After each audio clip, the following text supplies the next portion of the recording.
در این ویدیو ما داریم به یه تعطیلات $250,000 میریم. خیلی قشنگه. این چطوری واقعیه؟ و قرار تفاوت این و تعطیلات $100,000 رئیس جمهور تعطیلات $50,000 جایی که برج ایفل کاملا رزرو خودمون میکنیم جورمو چسبیدم تا این تعطیلات $1 رو حس کنم. از این طرف بچه ها این کلبه تعطیلاتمونه. میشه توشو دید؟ خب در و پیکر نداره جیمی. دیوار که داره. حال به هم زنه. اگه باور نمیکنید که $1 اینو ببینید. اوه 93 سنته. دروغ گردش کردم خب. $1 شد. برای این $1 ما این تخت و کراسش صرفا فقط تشک روی چوبه، یه کشه شکسته، یه روشنی که تقریبا کار میکنه. اونو در ببین. آخر صدای مختلف که از سقف میاد بیرون گیرمون اومد. یه صدایی از اون اتاق میومد و یه راکن روی سقفه. به نظر بیشتر مردم اگه اتاق هتلشون راکن داشته باشن ناراحت میشن، اما ما به یه دلیل چه خوشحالیم. اتاق تحویل میدی؟ فردا. یادتون باشه که در ادامه این ویدیو ما به یه تعطیلات $100,000 و یه تعطیلات $250,000 نمیشه مستقیم بریم سراغ همون بخش؟ نه، چون باید عذاب بکشیم تا بتونن عذابمون رو با خوشحالیمون قیاس از عذاب کنن. کشیدن الان باید لذت هممون میبرم. رو همین یه تخت بخوابیم. اگه 4 تخته می‌خواستیم با $4 اول از همه بیاید شنای روشو بتکنیم. راکن ببینیم اصلا. میخوام یه جوری تظاهر کنم که انگار مثل یه دختر کوچولو جیغ نکشیدم. تعطیلاتی که 10,000 برابر گرون‌تره. خوش اومدین به یه شب تعطیلات $10,000. وای خدای من. صبر کن دیگه چیه؟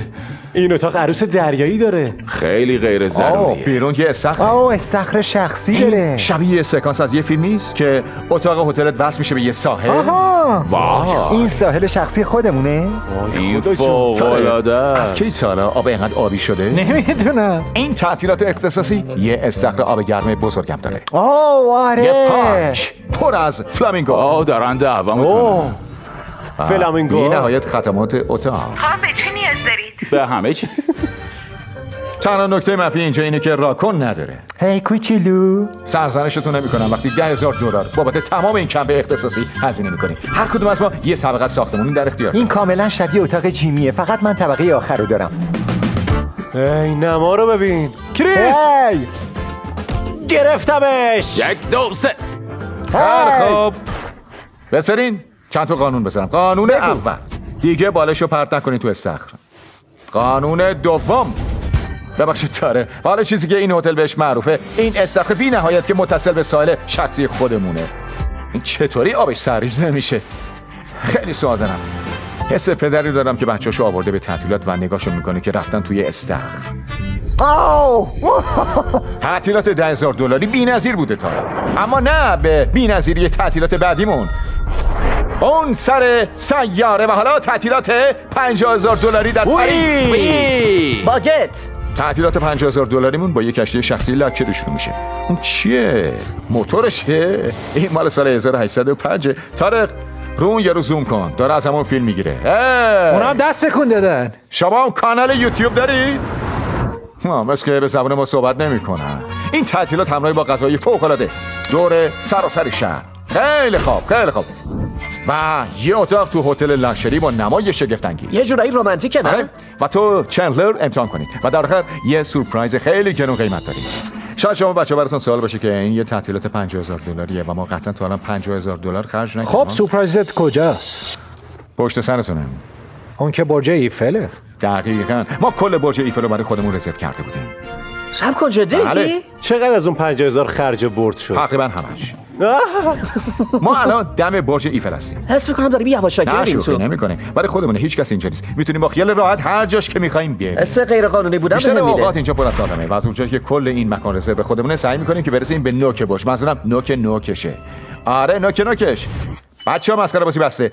بیاین بریم بالا. در روی بالا رفتن در طبقه اول توقف کردیم که ارتفاعش 56 متره. جایی که یه رستوران در سطح جهانی به طور کل در اختیارمون بوده. عاشق اینم که با اینکه کل برج رو رزرو کردیم هنوزم گوشه رستوران ما رو نشوندن. این آسانسوری که از بالای برج میاد پایین خیلی ترسناک به نظر میاد. سسمی باز شو. ممنون. میتونم خونمو از این بالا ببینم. میتونم هتلمو ببینم. ببینید چقدر اومدیم بالا. گوشام دارن سود میکشن. خب اینجا با چی سر و کار داریم؟ خدای کل من. شهر میتونی از اینجا ببینی. اینجا خیلی خفنه. طارق ببین چقدر دیگه باید بریم بالا. پسر تمومی نداره. اصلا شوخی نمیکنم ولی فکر میکردم همین الانش هم نوک برج میریم بالا. حالا داریم میریم بالا.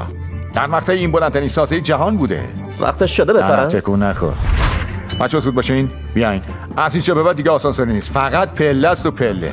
آی چقدر باد میاد. وای برگا خیلی ارتفاعمون زیاده. برگی وای بهم خدای نمونده. من. خیلی خوبه. تاریخ دوربینو نندازی. کجا دوربین افتاده؟ ما بیشتر 300 متر ارتفاع داشتی. بلندترین نقطه‌ای از برج که شهروندان حق دارن حضور داشته باشن. ولی از اونجا که امشب مال ماست یه سورپرایز دیگه داشتم. به نظر چی پله؟ آخه چی تو اصلا چه جوری فهمیدی ها؟ پله ها رو میتونیم خب ببینیم. آره پله‌های بیشتری هست، اما این ما رو میبره به نوک، جایی که هیچ کس حق نداره حضور داشته باشه. وای خدای من. وای باورم نمیشه. اجازه داریم اونجا بریم؟ وای ترسیدم، لبش خیلی دادم خوبه. سینم است، جونمو صفر چسبیدم. خیلی ترسناکه. کاملا متوجه شدم که چرا توریست‌ها اجازه این بالا اومدن رو یه فیلم ندارن. بردارم اون سر شهر داریم که با یه لنز زوم کرده رو ما، تقریبا 1.5 کیلومتر با ما فاصله داره و این لنز اونقدر خوبه که ما رو ببینی که داریم برای تعطیلات $50,000 دست تکون بدیم. باید اعتراف کنید که خیلی شگفت. خفن. این شانس چنگیزه. فقط یه بار نصیب آدم میشه. خب برای این لحظه آماده این؟ من نمیفهمم چجوری یوتیوب اونقدر قدرت داره، اما چرا برو کنم. خدای من. خیلی شبیه مهمونی شده. چه خفن. دارم خواب میبینم. بچه‌ها من نمیدونم که این حرکت بعدی کار میکنه یا نه. همه چراغا رو خاموش کنید. اوه بابا من از تاریکی میترسم. چیه که مطلق شد. برج ایفل کاملا خاموش شد. یعنی میلیون ها فرانسوی دارن با خودشون چه فکری میکنن. باید من از این برج بیاریم پایین. نمیدونم چرا انقدر بهم اختیار عمل دادن. بعدش رفتیم به مقصد سوئیس برای تعطیلات $100,000. اما این یه تعطیلات عادی نیست. شیشه اتاق این هتل 6 سانت ضخامت داره و ضد گلوله‌ام. دکمه اضطراری که کل ساختمون آماده باش میکنه و پر از مأمور حفاظتیه، چون این یه هتلی که رهبران جهان و رؤسای جمهور برای تعطیلات در اون حضور پیدا میکنن. وای خدای من. یه مقدار غذا اینجاست. کل اقیانوس آوردن اینجا چی؟ این گرونترین سویت پنت‌هاوس در کل اروپا است. کل طبقه هشتم رو در بر میگیره. 10 اتاق خواب داره. 100 تا خدمتکار که صبح تا شب آماده خدمت به شما هستن و غذایی باور نکردنیشون همه جا هست. یالا بی‌تر میکنیم. آره برو بالا. این بچه در مقایسه با مهمونی همیشگیتون چطورن ها؟ پس میگی که خیلی احمقن نسبت به اونا. اما تو که قبلا گفتم تعدادی از رهبران و قدرتمند جهان اینجا رو برای تعطیلات انتخاب میکنن. حتی بیل کلینتون اینجا بوده و به قتل هم نرسیده. خیلی امنه. از لحاظ امنیت ما اینجا شیشه‌های ضد گلوله داریم. حتی اینم ضد گلوله است. خدای من خیلی کلوف به نظر میاد. خیلی محکمه. امیدوارم. منم رئیس جمهورم. حتی تکتیر اندازم داریم روی سقف اینجا. شماها تکتیر انداز دارین؟ میتونی از طرف ساید منم مذاکره انجام بدی؟ تلاشمو میکنم. آره این به مذاکراتم کمک میکنه. مایلم که 10% رو بخرم. چقدر بچه؟ خودت بگو. فقط 200 میلیون جیمی. 200 میلیون. خیلی خوب به سمت دکمه اضطراری. وای نه. از وقتی رسیدیم اینجا دلم میخواد این دکمه رو فشار بدم. همه موافقیم که این ایده خوبیه. نه کارت فکر کن بیل کلینتونی و مورد تهدید قرار گرفتی. دکمه اضطراری بزن. واقعا زدیش؟ یه در بسته شد. اونجا این قفله؟ بچه‌ها. نوران تویی؟ آره در کاملا بسته شد. یه ثانیه اومدم بیرون. نمیتونی نمی‌دونم اول چرا وحشت اینجوری کنی این بعد دکمه دوباره بازش بازش کنی؟ اگه دکمه رو دوباره بزنی پلیس میریزه اینجا و جریمه سنگینی داره. دیگه دکمه نزن. رئیس جمهور چطوری میتونه به یه جایی مثل مکدونالد بره؟ بیاین ببینیم رئیس جمهور چجوری جابجا میشه. سوار شید. معلوم شد وقتی که رئیس جمهور باشی باید همه جا با بادیگاردات بری. پس به این معنی وقتی که رانندگی میکنی اسکورت داریم. از کجا بدونم سوار کدوم ماشین بشم؟ سومی یا چهارمی؟ ترجیحاً سومی یا چهارمی. هر کدوم کدوم. ماشین از همه خطرناک‌تره؟ اولی. تو باید سوار اولی بشی. مشکلی نیست. باشه. کی میخواد با من بیاد؟ هری زود مطمئنم که باش. رئیس جمهور وسط میشینه. معمولا شما دوتا باید محافظه من باشید. ولی خب همین کافیه. بچپ تو بابا بچپ تو رفیق. کدوم رئیس جمهور میره مکدونالد؟ پنجره تو پایین میاد. اصلا مورد چطوری؟ سوء قصد قرارمون میدن. الان باورم میزنه نمیشه تو می‌تونی این کارو انجام مخه. بدی. معلوم شد وقتی تو ناوگان ریاست جمهوری جابجا میشی مردم خیلی زیادی متوجه میشن. حالتون چطوره؟ خوبین؟ خیلی احمقانه است خیلی پسر. باره که توجه همه رو به خودم مردم جلب. دارن ازمون فیلم میگیرن انگار واقعا پس رئیس رفتم به جمهوری. مکدونالد یکم عجیب و غریب شد. به محافظه اون اهمیت ندید. جیمی این برات از برج ایفل هم خفن‌تره. بستگی داره این ناگه‌ها چقدر خوشمزه باشه. تا اینجا همه گزینه‌ها فوق‌العاده بودن، اما در مقایسه با بعدی هیچن.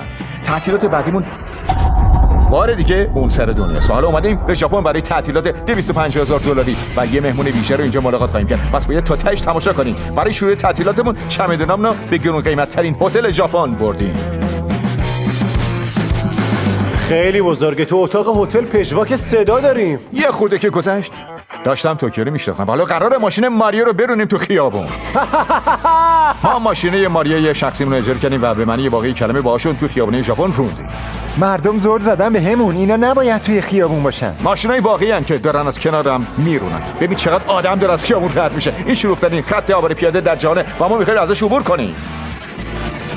بزن بریم توکیو. من تو رو میخوام توکیو. من عاشق ژاپنم. اینجا فوق‌العاده است. وقتی به مقصد بعدیمون رسیدیم با استاد شمشیرزنی یوشیکو سومیدا آشنا شدیم. اون 26 سال اخیر رو با کاتانا تمرین داشته و اون قبول کرد که درس کمیاب در آموزش‌های سامورایی به ما بده. هر کدوم از ما کاتانای خودش رو برداشت و درس با آموزش چرخوندن شروع شد. اصلاً به اون آسونی که فکر می‌کردیم نبود. نه الان زوم میکنن روش. بعدش نوبت من بود. بچه‌ها به نظرتون من میتونم از پسش بر بیام؟ آره برو میتونی.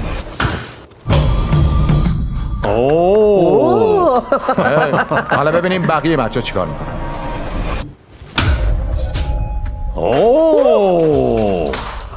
من دیگه کیم؟ بعدش مربی ساموراییمون بهمون این کاتانای بی‌نظیر رو هدیه داد. من لیاقتشو ندارم اما ممنونم. اما از اونجا که این تعطیلات 1/4 میلیون دلاریه، ما گرون قیمت‌ترین سرآشپز سوشی جهانو به خدمت گرفتیم. همراه با این رستوران شناور. لیوانیشون لویی ویتونه. سرآشپز همه غذا رو درست کنار میز ما درست میکنه و دیدن کار کردن یه استاد واقعی یکی از بهترین تجربیاتی بود که من داشتم. وای. گفتن که میتونیم به پرنده غذا بدیم. اینم برای تو. دیدی چجوری رو هوا گرفتش و وقتی که هزینه رو پرداخت رفتیم خفن‌ترین جایی که تا به حال دیدیم. دنبالم بیاین. من کل اینجا رو اجاره کردم. اما قبل از اینکه ببینینش جوراباتون رو درآورید. اینجا در واقع موزه هنره اما برای تجربه کردن. وای. خدای من موهای تنم سیخ شد. چشمام چیزایی که میبینن رو درک نمیکنه. به نظرت وقتی میبینی همینجوریه؟ احتمالاً. این اتاق بعدی چیه؟ وای، معمولا این اتاق از آدم پره اما ما کل اینجا رو برای خودمون رزرو کردیم. این میتونه بهترین کاری باشه که تا الان انجام دادیم. رفیق اینا ماهی هن؟ ما توی یه صخریم داخل موزه که داخلش ماهیای مجازیه. این خواستنی کاریه که میتونی برای تعطیلاتتون انجام بدی. هی ماهیا دارن دورمون میکنن. چطوری بردن که دورمون کنن؟ دوستمون دارن. الان دارن پخش میشن. همتون احتمالاً گرسنه‌ای و برای همینه که ما در این رستورانیم که با ربات‌ها کنترل میشه. چی؟ اسم من پپره. میتونیم یه جا بشینیم پپر؟ حتما بیاید براتون یه جای مناسب کل پیدا اینجا رو می‌کنم. رزرو کردیم. پس تنها افراد اینجا ربات‌ها بودن. ربات غذا رسان پس اینجا. غذا رو ربات‌ها یه ربات عجیب پشمالو. پپر بد جوری به چندلر زل زده. پپر با چندلر حال نمیکنه. مگه چی کارت کردم؟ همه مطمئن شد که یه عالمه غذا می‌خورید چون فردا یه شهر بازی رو کلا رزرو کردن. پیودیپای هم قراره بهمون ملحق باشه که خیلی خفنه چون من و پیودیپای داستان طولانی با هم. مستر بیست میخوام بدونم کی خودتون نشون میدی. ما بهش در مسابقه سابسکرایبر در مقابل ای سیریس کمک کردیم. گوشیده بردار برو تو یوتیوب و بزن پیودیپای و سابسکرایبش کن. در آخر ما بهش رسیدیم. مستر بیست توی تعداد سابسکرایبر از من عبور کرد. فکر کنم برای که سر بقیه آوردم داره سر خودم میاد. اون قطعا لیاقتش خیلی رو وقتی که داشته. دوستیم اما تا حالا هم دیگه از نزدیک ندیدیم و از اونجایی که این یه ملاقاتیه که خیلی به تعویق افتاده من کل این شهر بازی رو اجاره کردم. اینجا پارک فوجیکیوه، پارکی که ترسناکترین ترن هوایی کل ژاپن رو داره. معمولا هزاران نفر همیشه تو صفاش هستن. کل اینجا رو برای خودمون اجاره کردم. هر چیزی که میلت میکشه، هر چیزی که دوست داری میتونی سوار بشی. حرفم تموم نشده ولی اون رفت. میخوام تنها سوار تمام این ترن هوایی یا بشم. چیزی که اینجا میبینید شیبدارترین ترن هوایی در جهانه. ترسیدی؟ آره. از خوش بگذره.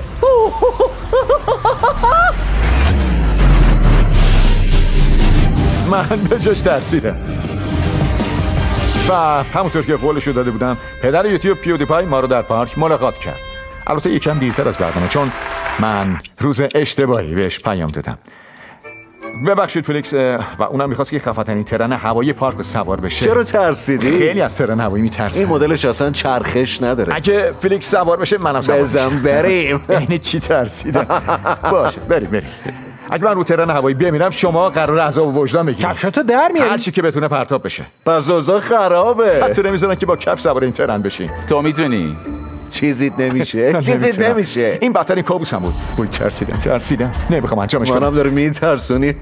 هر کاری میکنی فقط اوه. بالا نیار میریزه رو سرم، حالم بد میشه وا. حجور ترسیدم. میشه سواری یکی دیگه بشیم؟ میتونستیم سواری یه ترن راحت‌تر و آروم راستش اصلا بشیم. نمیدونم چی یه جایی سقوط 90 درجه داره. چرا من آوردین اینجا آخه؟ داره میترسونی. بایدم بترسی. تو من آوردی اینجا. اما چیزی که نمیدونستیم این بود. نه میره یه چیزی چرا داری میریم آقا؟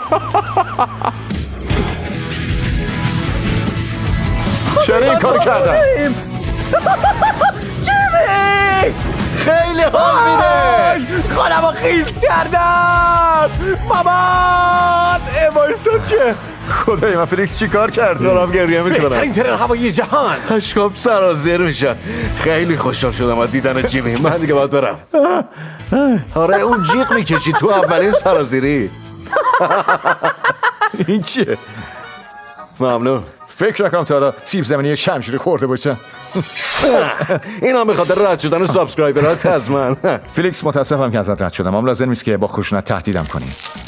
خیلی خوبه. آره خیلی خوبن. اینم از تعطیلات $250,000. فلیکس میتونی منتقلمون کنی؟ میتونی؟ اشته برادری.